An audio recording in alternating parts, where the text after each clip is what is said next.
this. Hello, how you doing? I have Good a to see you. have a cup of coffee that won't last. Hi, this is Kurt Doolittle from the Natural Institute.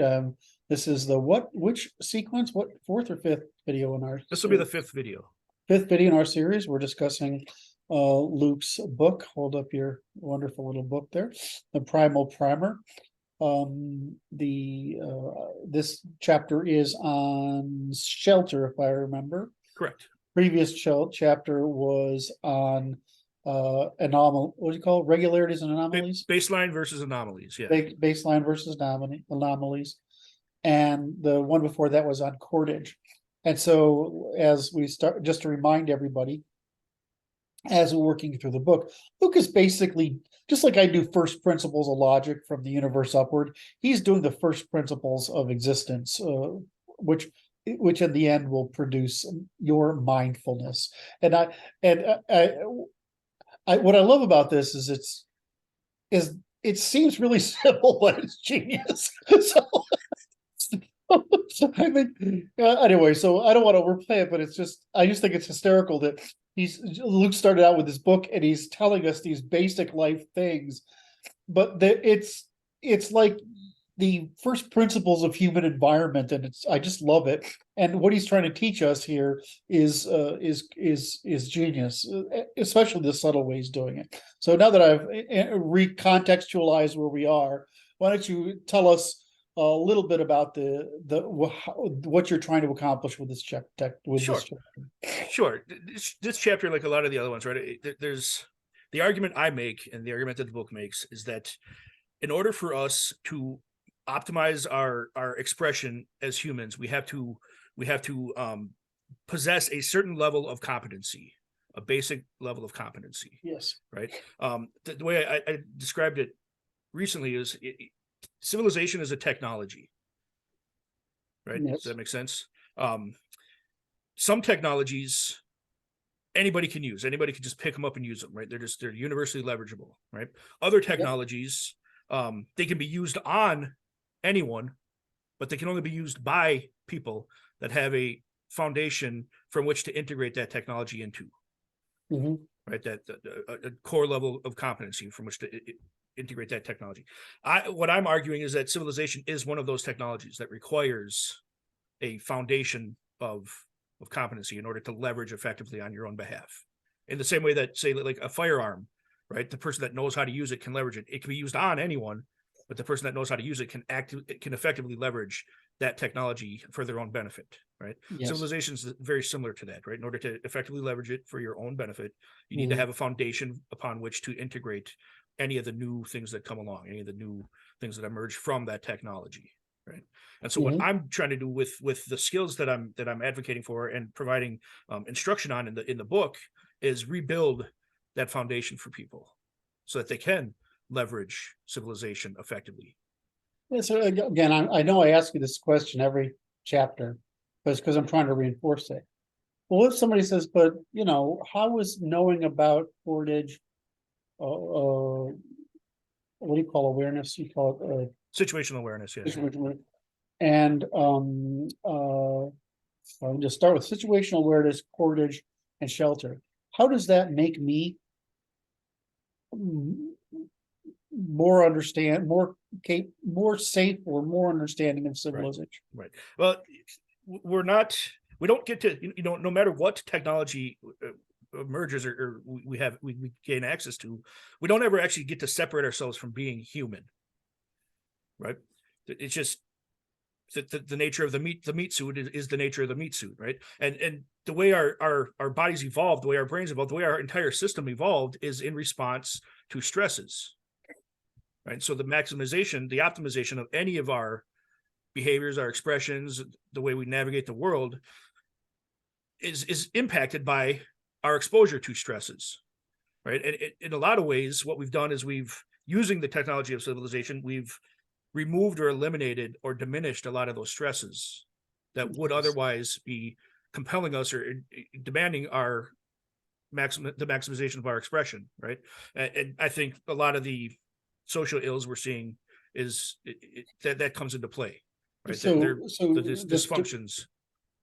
to reiterate, so what you've said in the previous chapters is that that fact makes you dependent upon others, Yes, which makes you vulnerable to control by others. yes, And absolutely. by stating these first principles, you're showing that we can build up complexity of independence Yes, all the way to rich complexity, the same way we build the rest of the universe up yes, from yeah, simplicity to absolutely. complexity. I'm saying that things like knowing how to build your own shelter is a necessary but not sufficient requirement for cooperation with other human beings.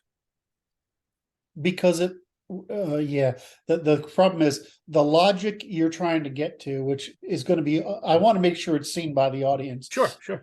The logic you're trying to get to is you're a victim unless you're not. Yes, You're not, but in order to be not, there's a hierarchy of basic things. They're basically building blocks that yeah, make you understand what's necessary to be human for not just yourself, but for everyone. And this basic understanding, this recollection of what being human requires, right. makes you less vulnerable Yes, to the victimization by others or the dependence upon others who may not have your interests at heart. right. Is that right? Did I do okay there? Yeah, no, you did. You No, did I mean, I got it. I'm fantastic. just trying to say what you taught me. So Yeah. as long as I obviously can understand the book, and Well, and I'm that smart, but I got it. just to add a little nuance to what you just said, the victimization isn't just from people that are hostile to you. The victimization, the vulnerability can exist even from the best intended systems being around you. Correct. Right? Because they can compromise you, they can undermine you, they can inhibit your ability to make decisions about what is really what's actually exists in the world. Right? So it's not just people that are out to get you that are exploiting your vulnerabilities. It's the entire structure of the system can exploit your vulnerabilities here. Yeah, it's really funny to me because I grew up and I can like change a tire and I can I can repair a car, and right. I mean like internally, externally, I can fix electricity in a house or plumbing or if necessarily structurally built. But I just take this stuff for granted, like everybody can do that. And it's like everything from being in Boy Scouts and being told that you have to get all the right kind of stuff that will make a fire in winter, right? And that if you're lazy, it won't work. Right. And me being given, like, can't think, remember, it's 2 or 3 matches we were given, and you fail, and I'm like, me failing because I was too lazy right. to do the work to get the right kind of stuff that will actually ignite the fire, right? So, but when you start building this stuff, like, from nothing, all of a sudden you forget how independent you are. Yes. Right? It just becomes a metaphysical presumption.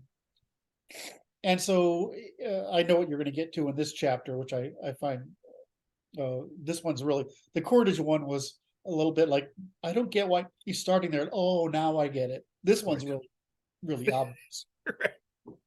So the point is, you take for those of us who are independent, who are competent.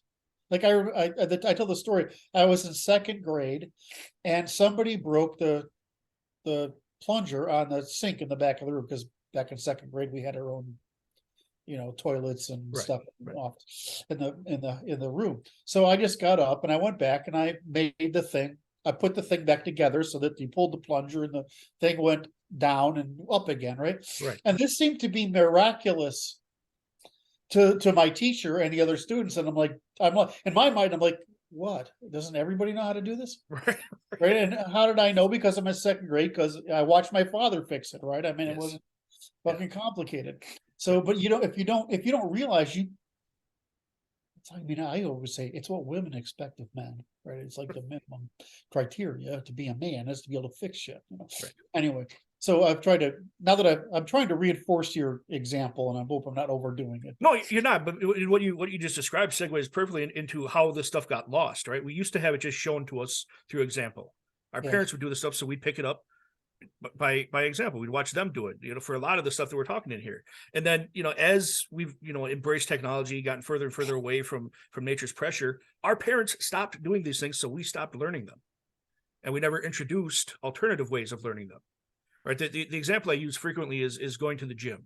Right? Our bodies need that kind of stress in order to optimize the physical expression, right? We have to have, we have to put ourselves into positions where we're running or we're lifting heavy things or we're moving our body through different ranges of motion, right? We have to have that. We have to have those stresses introduced on our system for it to maximize its expression. We recognize that even though our world, our day-to-day life doesn't have those requirements of it, doesn't make those demands of us, we still recognize the need for those pressures to be introduced on our system in order to maintain health, right? In order to just function correctly, in order to not become dysfunctional. Right. The same thing is true about all of our body's systems, our cognitive systems, our emotional systems, our perceptual systems. They all need those stresses introduced on them in order for us to function correctly, function optimally, in order for us to not start manifesting dysfunctions. And we look around the world and what do we see? Dysfunction after dysfunction after dysfunction. Right. So can you lower the cost of present stress over other people's dysfunction for me right now? Because I would like that a whole lot. Well, I'm taking a long path, but that's actually what I'm trying to do here. The more I can teach all people all of the stuff that I'm trying to teach them, the less dysfunction they're going to be manifesting. Right. So when you ask, how does knowing how to build a shelter help you? That's exactly what I'm talking about. What I'm doing here is I'm reintroducing a stress, a pressure that's going to help you optimize your expression, your physiological expression. You can optimize your emotional expression, your cognitive expression, and your perceptual expression. Well, I mean, it's also practical. Like, I mean, I'm not going to jump. I think you should lead into this now and explain it. But I mean, when people think about shelter, they don't understand what's actually happening. Right, they think they're getting out of the rain. That's not the problem. No, that's right. So it's sort of like my frustration with science fiction explosions in space. There are no fireballs. Right. There's no fire in space. And furthermore, there's no what do you call it? When the air expands. There's most of the damage to humans and with weapons comes from the expansion of the energy in the air, right? I mean, the concussion effect. But anyway, so let's get into what's the whole purpose of having a shelter? Right, exactly. All right. So in I don't know, survival thinking, right? There's rules of threes all over the place, right? And so the rules of threes for survival is, you can survive 3 minutes without air. You can survive 3 hours without shelter. You can survive 3 days without water and three weeks without food is the general rule of thumb, right? Today we're talking about that 3 hours, that shelter piece, right? So exposure can kill you faster than going without food or without water. Now, nowadays, it's actually of those, it's the one we take the most for granted because we're rarely in a position where we're facing or confronted with exposure. On a regular basis, we all get a little thirsty. On a regular basis, we all get a little hungry. So we're confronted with the idea of going without food or water almost daily, right? But we're almost never confronted with the idea of going without shelter. So of those, it's the one I think people are likely to take for granted more often than any of the other ones, right? Because there's always shelter. Where does sex go in this? I'm not offering that one. I had to. I couldn't let it go. That's another thing we can do with shelter. Sorry, I shouldn't have. I just couldn't let it go. No. Anyway, so from that standpoint, right, I'm going with shelter as the next skill set because in our effective navigation of the unknown and the unknowable, we want to start by confronting the environmental threat that can kill us fastest, right? And I'm dealing with the human threat with the situational awareness material, and I'm dealing with the environmental threats with shelter. Right. So that's why I bounce back and forth between the two. Right. The environmental threats. That's why I'm teaching these fieldcraft skills is to navigate the environmental threats. I teach the situational awareness skills to navigate the human threats. Right. That's why I bounce back between the two. Now, the example I use in the book is my own example. I got caught out basically in a snowstorm in the middle of winter. Right. And so I was in a situation where if I didn't have access to some sort of shelter, I wouldn't have survived the experience without intervention. Right. So depending on where you live in the world, this one might actually be the most important skill you learn out of the book. Right. If you're in a situation where, we take shelter for granted, but it's also one of the most easily disrupted. You could be on your drive home and you get knocked into a ditch, and depending on the time of day it is, there's not a lot of other traffic coming along, you could be confronted with a need to address exposure, even in the middle of a suburban area or a city or something, depending on what ditch you land in, right? So there's and how how cold it is outside. So we take it for granted most, but it's also one that we're also very, very much vulnerable to if we don't know how to address it or deal with it. Right. So that's why shelter. And you mentioned cordage. One of the reasons I started with cordage is because it makes shelter a whole lot easier. Mhm. And we'll get to that as we go through some of the approaches to shelter in this chapter, right? So what is shelter, right? Shelter, like you mentioned earlier, people think shelter is about getting out from the rain or getting out from the wind. But why is that important? Why is it important to get out from the wind or the rain, right? Because what we're actually doing when we build shelter, or when we put a barrier between us and what we're being exposed to, is we're controlling the air temperature. Right. And a lot of people don't realize that when you put your clothes on, when you put your jacket on, right, the reason that the puffy jackets work better is because they're trapping air, and your body's producing heat, right? And that's changing the temperature of the air closest to it. And if you can trap air, from being exposed to colder temperatures, you're maintaining the heat of that air is helping to maintain your heat, your body heat. So it's a reciprocal process between you and the air that's trapped. And so what we want to do is we want to try to trap and control the temperature of as much air as possible. And that's actually what shelter is. Your clothing is just shelter for your body. When we're building a shelter, no matter what we're building, what we're trying to do is control the air temperature immediately surrounding us. And so that's what shelter is actually all about. It's not about it. When it comes to things like rain or wind and things like that, what those are doing is those are cooling the air faster than your body can heat the air. And that's why they're a problem. Water's not going to melt you. Wind's not going to blow you away. Those things themselves aren't the actual problem. It's their effect on the Wicked Witch of the West. Well, most people would call you the Wicked Witch of the West. So you might actually be at risk from water. You might melt, but in general, humans aren't really vulnerable to wetness, right? Or to draft, right? But what is vulnerable to that is the air temperature, and that's what we have to try to minimize, is the effects of those phenomenon on the air temperature that we're trying to use to keep our body temperature consistent in a life preserving state, right? And so that's what we get. That's what we're getting into when we're talking about shelter.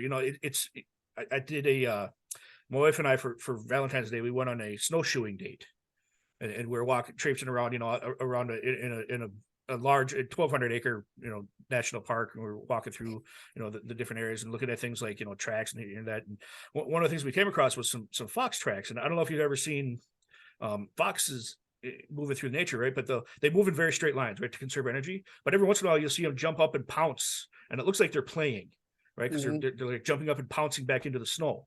What they're actually doing is they've uncovered a mouse or a prey or something underneath the snow, because those animals are using the snow itself as insulation, right? Because that light, fluffy snow, what does that do? It traps air.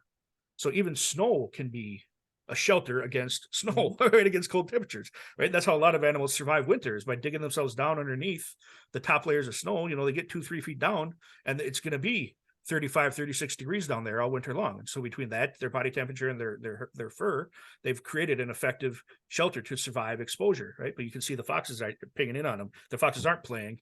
Actually, they're hunting. It just looks like play, right? But that's why those foxes are doing that. It's because those animals underneath the snow are using the snow as shelter. But again, all they're doing is using the snow to control air temperature. Yeah, exactly. Right.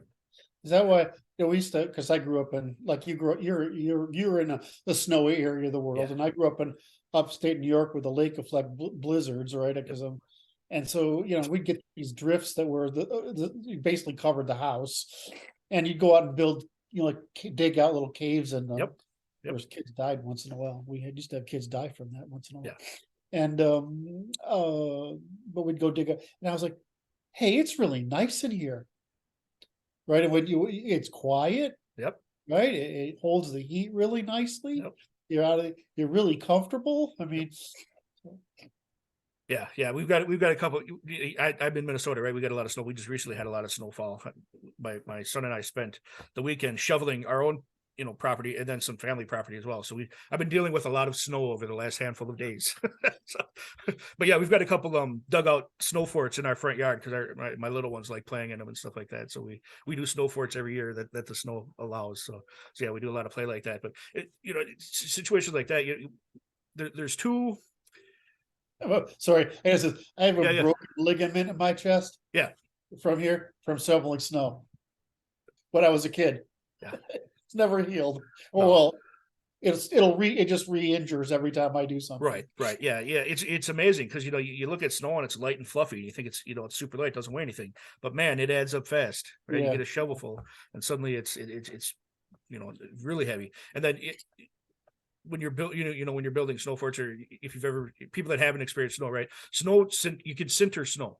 And sintering just means you're compressing the individual elements together, and it forms a solid, continuous element, right? So by sintering it, you're compressing it, you're turning the snow basically into a chunk or a block of snow rather than an individual snowflake. And it becomes very strong when you do that. And we want to use that to our advantage when we're building shelter out of snow, or when we're building snow forts or things like that. That's how they can make. I discovered when you're a younger kid, you can build a snow fort and you can throw snowballs at the older kids. Yeah. And you get really in deep trouble for that with them. I didn't seem to learn. No, well, some of us never learn, right?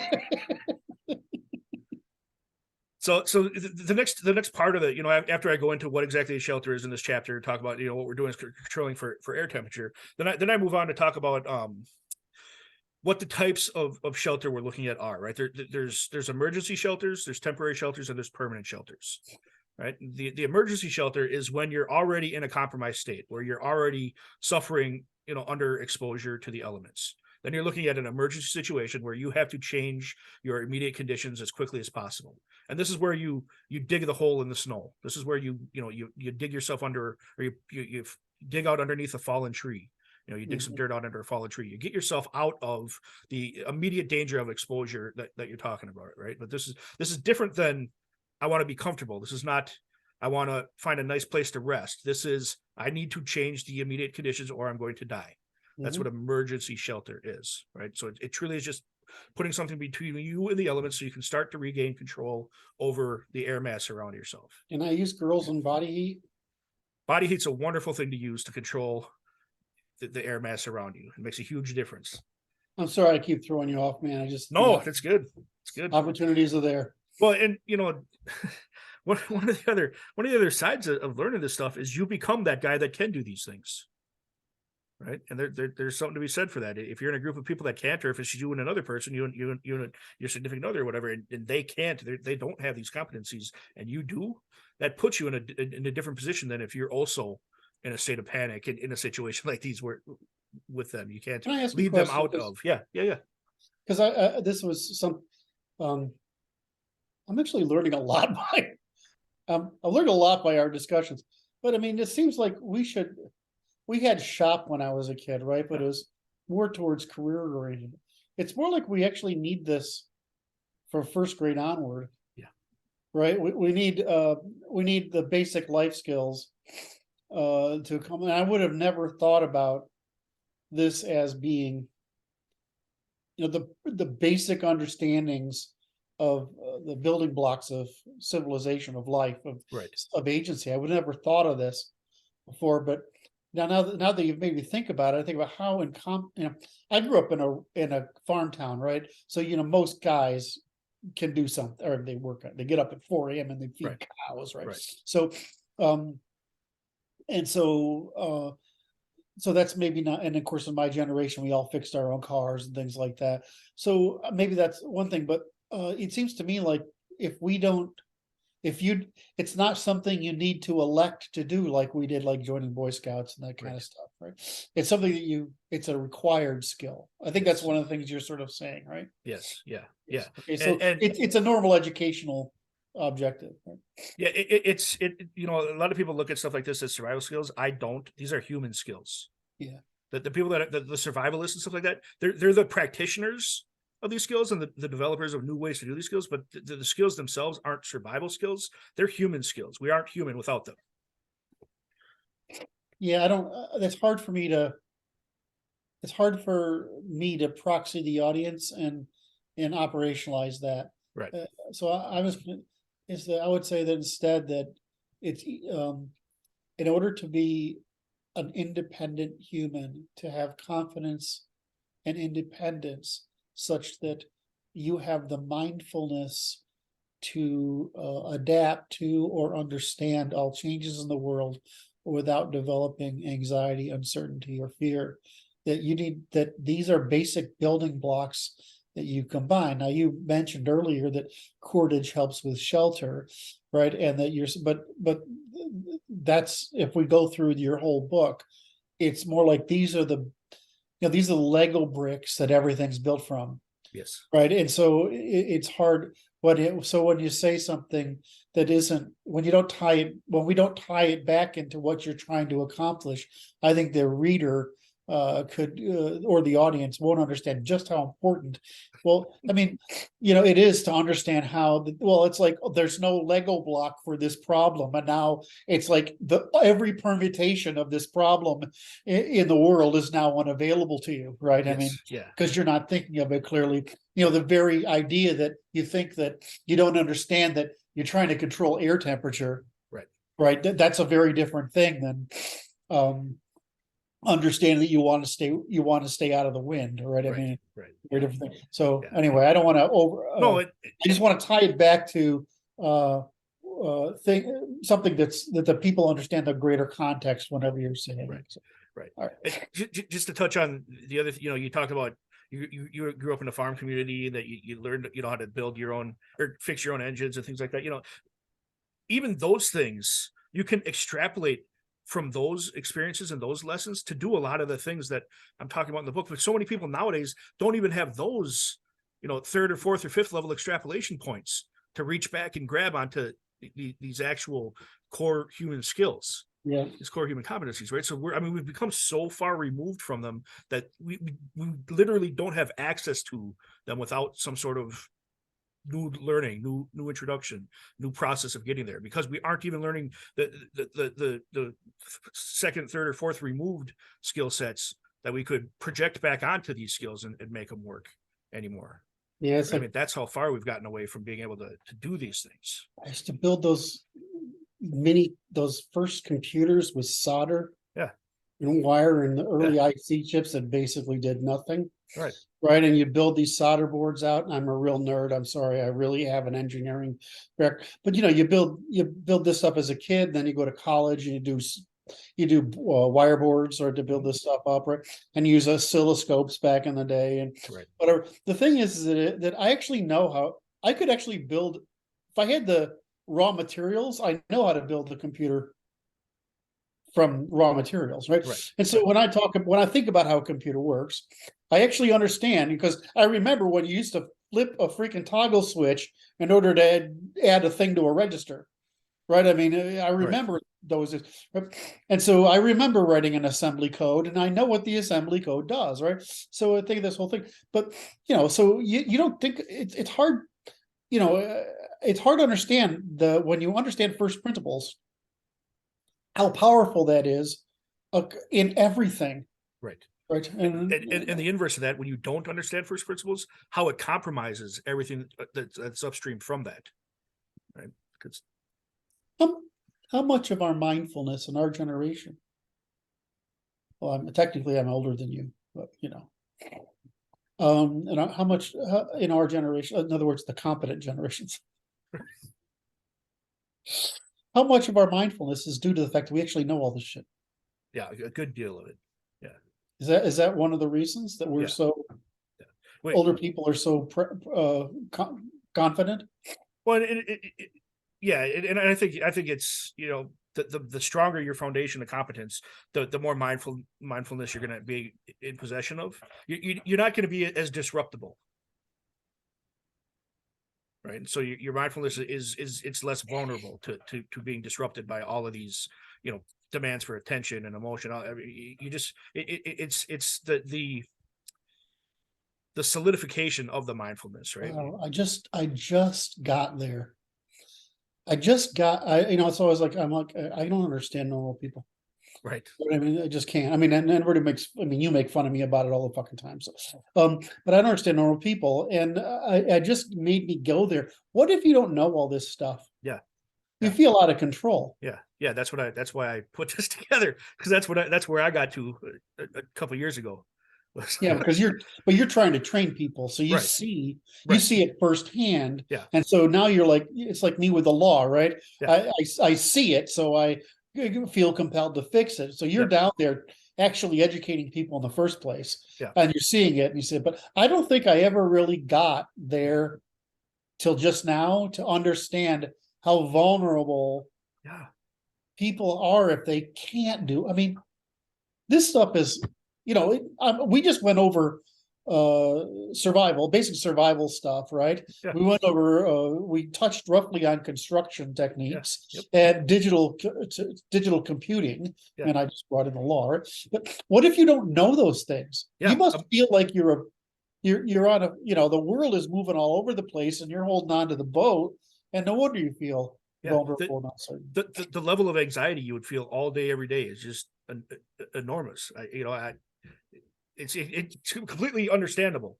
It's not good. It's not rational, but it's completely understandable that people are in the place they're in. If you don't have access to this stuff, how do you reach adulthood mentally from You can't. a mental construction point of view, right? It's out of reach. Well, what you can do is you can pick a social construction that is continuously reinforced by people around you Right. that you feel safe within. Right. But the question of whether that social construction you feel safe within has any correspondence to reality is left open. Whereas if you have these basics, you're forced into correspondence with the reality. Okay. Right. Yeah. In that state of construction, any disruption to that state causes that anxiety to trigger. And that's what we see online all over the place. So this is why I know in my case, my mindfulness came from I was frustrated. I understand the behavioral world because I didn't. Human behavior is always illogical to me. When I was a kid, right? I was just saying people were very illogical, and so I had to understand this world. And so once I produced my work, I was able to say, okay, I understand all of this now. Right. And all of a sudden, the stress of it goes away. Yeah. Right. And so you're just saying you need to start with these basics. Here's the basic first principles of agency. Yes. And we can build up from there. Yes. Yeah. I get a lot of this conversation. I don't know if the audience is going to get out of it, but what I got out of this conversation was huge. No, yeah, and that's exactly what I'm trying to do here. So we talked a little bit about emergency shelters. The next section I get into is temporary shelters, and this is where we start to consider can I rest here? Can I keep my stuff here while I'm out looking for the other resources I need? That's a temporary shelter. It's different from the emergency shelter. We're not in immediate risk of exposure. We're not already compromised, but we're thinking about what is exposure going to do to me, and that's when we start building our temporary shelter. And that's where most of the people really start thinking about when they're talking about survival shelters, is these temporary shelters.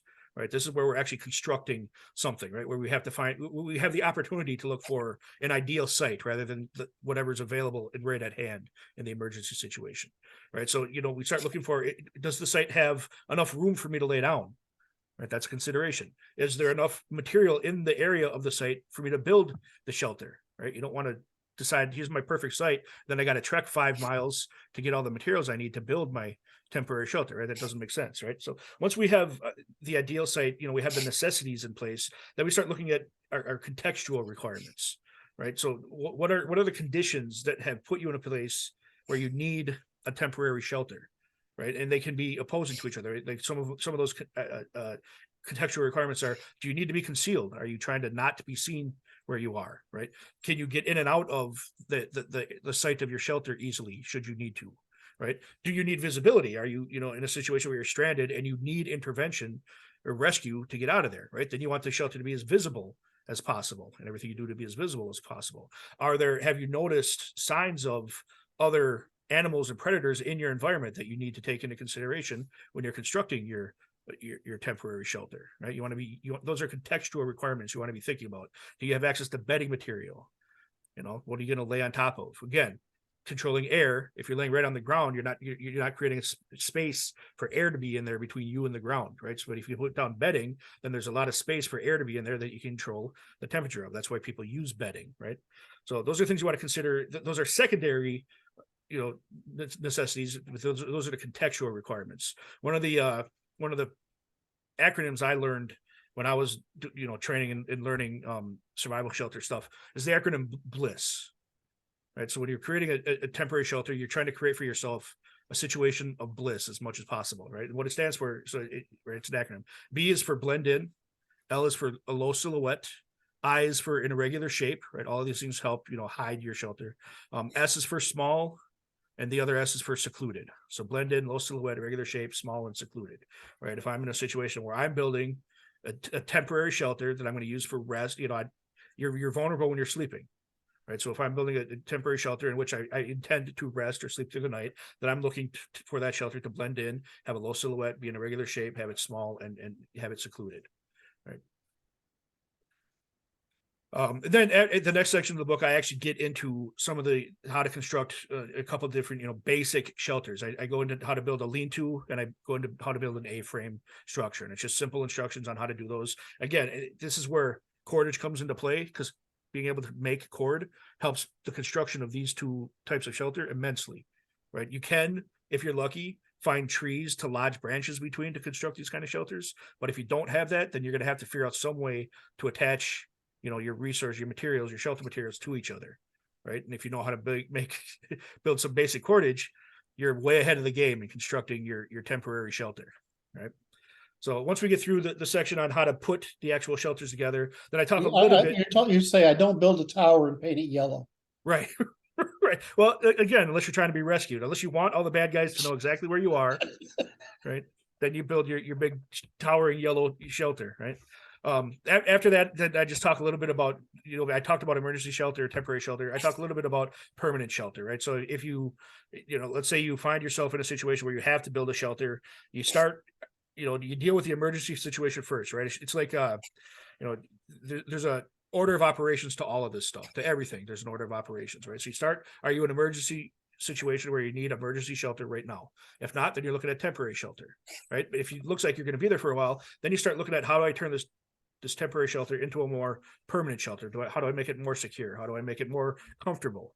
How do I make it more livable? How do I enjoy the space more? Right. So that's what I talk about when I get into the section on permanent shelter. So, just because guys are guys, Yeah. there are a lot of really good videos by guys. Oh yeah. Who show this stuff out there. Absolutely. And I don't know, I've done the thing where I just I do the search in YouTube and I just click add to playlist. Yeah. And I'll work, and I know what they're going to do, but it makes me feel peaceful inside for some reason. Yeah. And then you get to the guys who build the whole log cabin themselves. Like, dude, you're way too much. Well, I love those. I don't know if you think back to the last conversation we had. And if our audience hasn't watched them yet, go back and watch this one. I talk a little bit about the file folders, right? We're using our own experiences of file folders, but we want to tap in to as many external file folders as we can. And what you're describing is exactly that. You're watching all these people, and what that's doing is it's adding to your file folders from which you can extrapolate from if you ever need to apply any of these skill sets. You're seeing what these other guys are doing, how they're putting the materials together, how they're constructing shelters and stuff like that. So you're actually increasing your survivability by expanding your access to file folders by looking at all this other material as well. Can I ask you a question? Because I'm not a normie. Yeah. So for me, if I have that stuff, I don't directly, wow, I got to learn this. Right. I just put 10 of them together and I let them go while I'm doing something else. Yeah. And I just absorb it. Yep. It's sort of like when I tell people to listen to my talks. Yeah. Right. I said, do it while you're driving. Don't sit there and expect to be entertained, right? Or structurally informed. So can you talk about, can you talk a little bit about how different people might absorb this information? Because some people need direct training, hands-on. Yeah.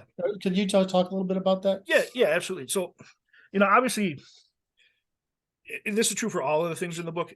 If you doing them is important, only from the standpoint of, because our, at least my argument is that our brain knows whether or not we can do these things. So by actually doing them at least once, you've demonstrated to yourself you're capable of doing it. Yes. Right. So that's going to make a huge difference in how your brain interprets the risks and the stresses from the world, right? Your brain at that point stops going, I don't know how to do this. Your brain then switches to, I know how to do this.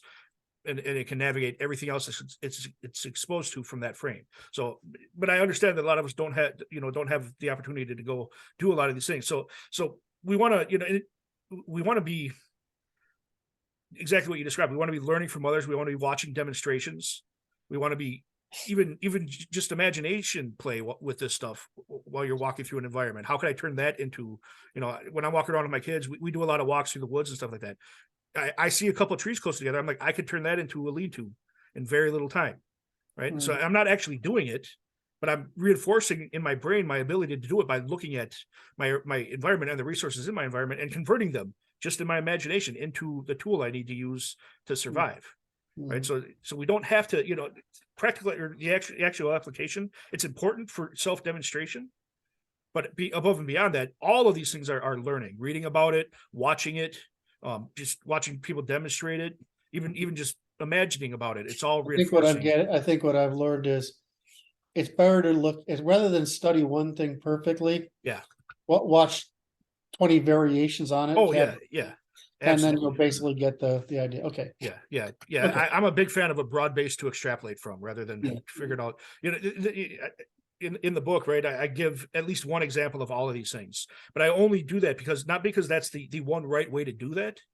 It's not like I distilled down to the one perfect way, because every environment's going to be different, right? What I want to make sure people have is one example to pull from as they confront whatever they're confronting, right? How can they apply that or interpret it for their environment or their experience, right? There isn't going to be, because every environment's different and every situation's different. So there's not going to be one right way to do it. And the ways to potentially do it would be exhaustive. It would fill, volume after volume after volume on each of these subjects. But what you want to make sure you do is have at least one solid option to pull from, and that you can, extrapolate from for whatever you're experiencing. Right. Yeah. I'm into the sod thing. Yeah.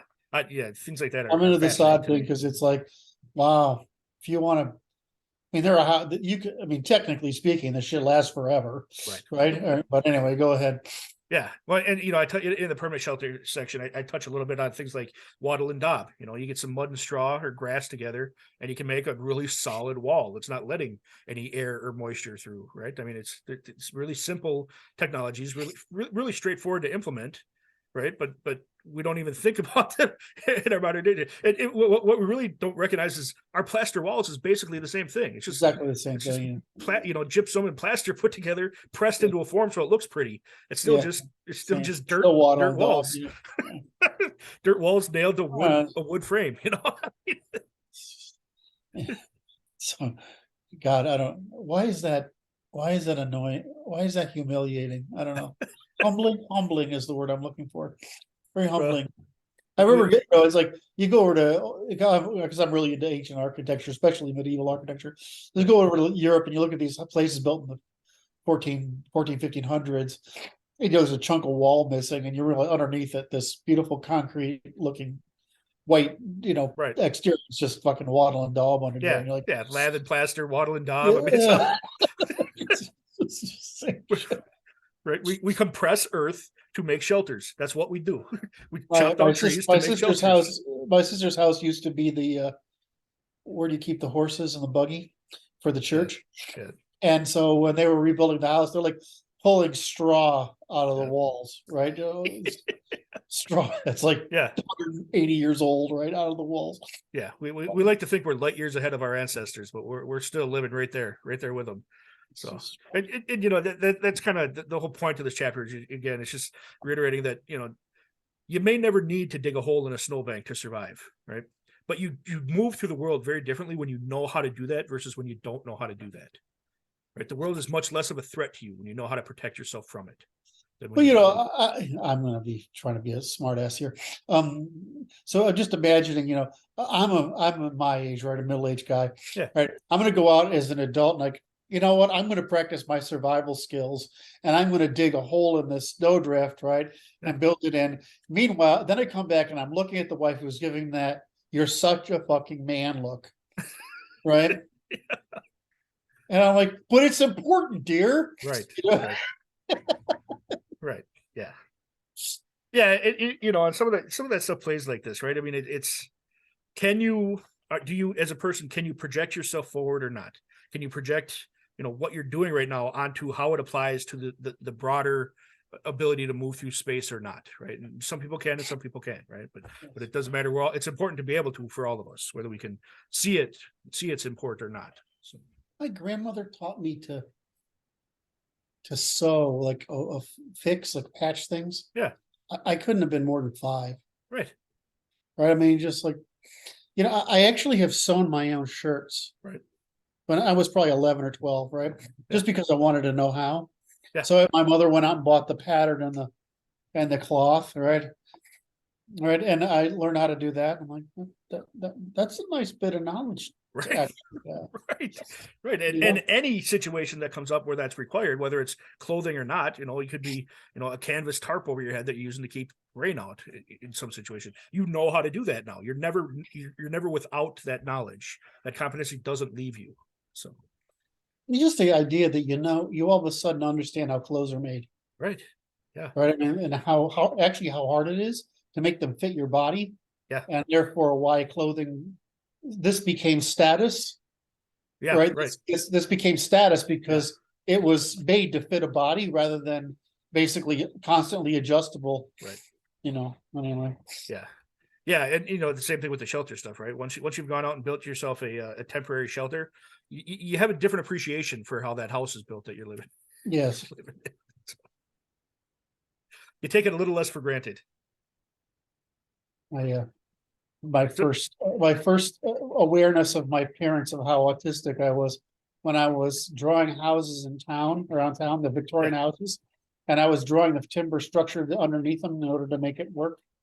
Look, I couldn't see the timber structure, but I right, could right. figure out the timber structure was inside of it. And so I was drawing all the timber structure inside all these houses in geometric, view. Right. And my parents are like, "There's something fucking wrong with you." You know? See, and I look at that and think there's something right with you. Yes. It's just like, doesn't everybody do this? Right. You can't see that? Anyway, so where are we? Understanding is like X-ray vision.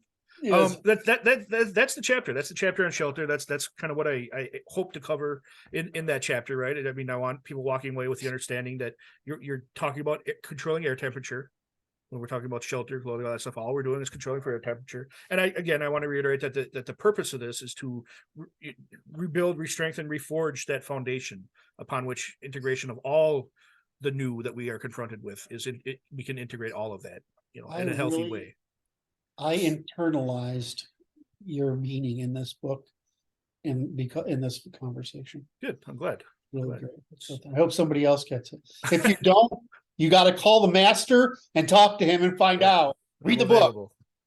All I'm right. here. Have we finished up? Do we have any wrap up to do? Nope, that's it. That's the chapter today. Thanks for Guys, going over like, it with me. subscribe, all that stuff. Buy the book, and his information's about where to get it is in the comments below. All right, this is I'm Kurt Doolittle. This is the Natural Law Institute, and thank you for watching.